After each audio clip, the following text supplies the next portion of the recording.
So you guys know this wouldn't be a sports show in Detroit if we weren't obligated to talk about the Lions. So yesterday, you had a couple Lions on Good Morning Football. Kirby Joseph was on there. He was showing off his ball that he intercepted from Aaron Rodgers. It was Aaron Rodgers' last pass. Oh, I thought he was Green showing Bay. off his second place division ring. And that's what they got into. Because Michael Brockers, now that he doesn't have a job with the Lions, he was on Good Morning Football, and he was asked what it's going to take to win the NFC North for the Lions next year. And he said, stay humble and stay hungry, basically because they haven't proven anything yet. So I want to hear your guys' takes on what it's going to take for the Lions to win the North. I tell you what it's going to take. How do you still remain the hunter?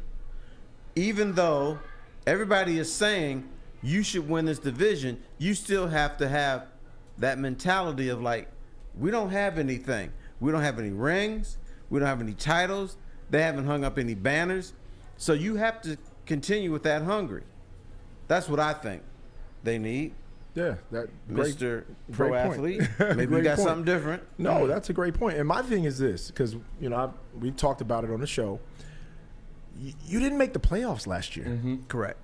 So the first line of business is to make sure we make the playoffs, right? Mm-hmm. Now, anything above making the playoffs, if we win the division, hey, that's a plus. So make the playoffs and then try to win a playoff game before we start talking about we're going to win the division. Well, when's the last time we won a division? 1993. Yes. Okay. Well, let's make the playoffs. Let's make the playoffs.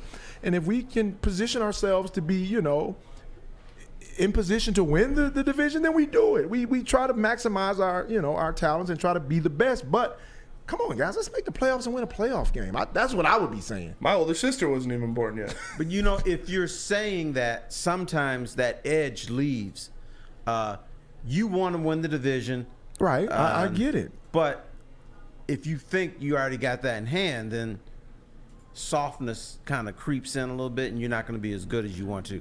But I still think, they have to say, we haven't won a playoff game. Don't listen to all these fans around here. That's why they shut off. You should shut off social media and shut off what people are saying, because I think, at least with the Lions, that what comes out of that locker room permeates through the community. Mm-hmm. And what happens in the community gravitates into that locker room. Every time the Lions win a few games and start talking about how good they are, that's when they fall in the face. Right. I remember, I forget what year it is, the Lions started 6-2, and they beat Denver 40-6. After the game, this receiver, Mike Fury, he was about to leave. Before he did, he stopped, and he said, "Hey, media, you can kiss our ass." As soon as he said that, the first thing in my mind was, y'all are 6-2, and you're not making the playoffs. Oh. They finished the season 1-7.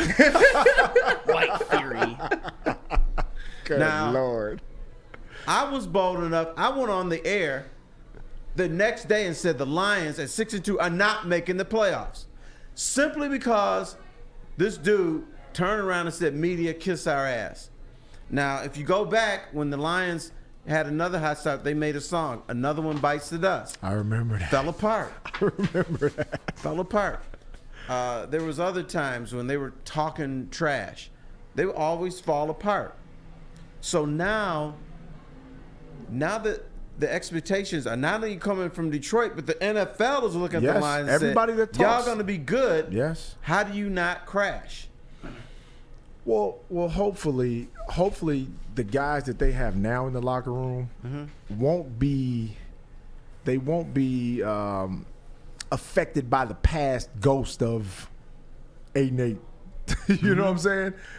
So hopefully they're too young to understand the history of how bad the Lions were.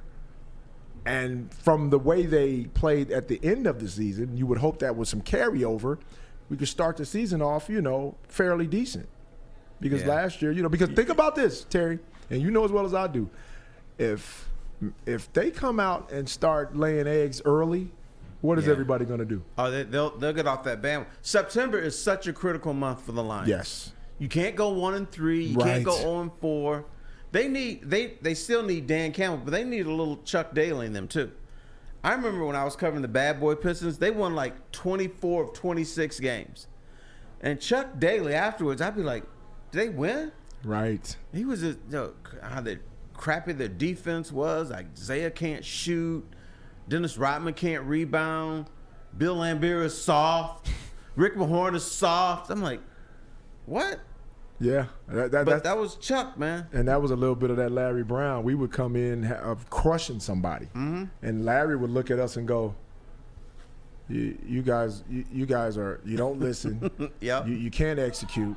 We're not guarding anybody on pick and roll. Lord, Chauncey, what are you doing? Who taught you to guard pick and roll? I mean, he would, Rip wants to shoot threes. Oh, my God. We can't beat anybody. And we would go, dude, we just beat these dudes by 30. Right. What's wrong with this dude? And then he would kick the veterans to the other end of the court.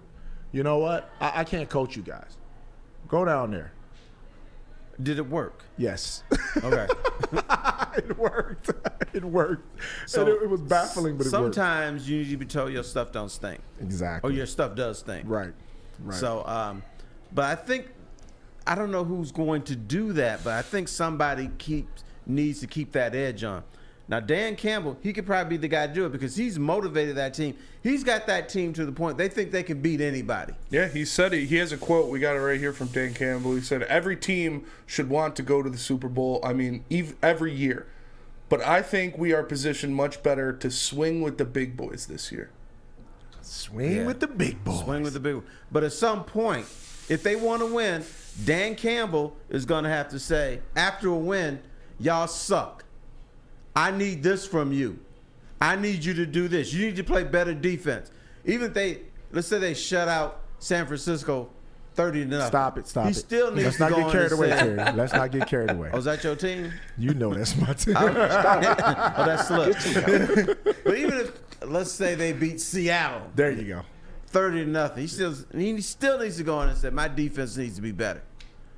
Aiden Hutchinson, you had 3 sacks. You should have had 5. So they got to keep that edge that everything is not in place. We still are not where we need to be. But you know what? That September is so critical because if they get off to a bad start, the walls are going to come crumbling down. Yep, and people are going to start wanting a new quarterback. Oh, yeah. Everybody's going to want. Hell yeah. Oh, yeah. They're not going to want to issue that $50 million a year out. I'll tell you what, if the Lions fail to reach expectations next year, you're going to hear a lot from me about Jared Goff. I'm just saying that. Says Spencer's a little bit quiet on Jared Goff now. But if he gets off to a bad start, oh, yeah. This dude's going to pick the fire and pitchfork. But everybody's like, Jared Goff's the guy. He's the guy now. You know what? You know why he's the guy, or he was the guy last year? That offensive line made him the guy. Right. He had a clean pocket. Because there's a lot of times I'm looking, he's like, the last thing you want in the NFL, you don't want anybody patting the ball. Right. Because they're going to pick you apart. I don't care who you are. Right. You could be Jared from the Subway commercials. He's going to pick you apart. It don't matter. So, dude, but in saying that, Terry, the way the NFL is starting to look, and because Goff is not a scrambler by no means of the imagination. No, he's not. I haven't seen him run or do anything like that. Nor will you. Will that affect him? Because these defenses are getting better. They're getting better, but you still got that offensive line. Yep. So if they give him time, stay healthy.